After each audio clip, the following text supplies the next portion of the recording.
Oras ako dyan, puntang ko yan, tapos tatalon ako dun sa mataas na yun. Oh. Yan ang dating talunan namin ng mga bata pa kami yan. Ito na yan. Ayan, oh. Nandito na. Ayan. Barangay Agi. Ayan. Ayan, oh. Yung kulay green na bahay naman yan. Oh, tabing dagat lang, di ba? Ayan yun, oh. Pangit siya. Basta importante matulugan lang. Ayan.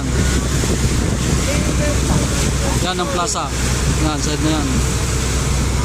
Yan. Pag down lang talaga ng bangka, bahay na namin. Ano, yung yan side na yan, yan. Yung kulay green.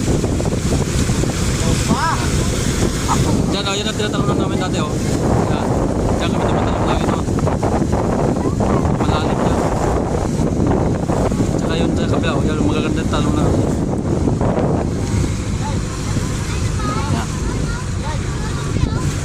Yan yung bahay namin. Pag down ng bangka, dyan na talaga.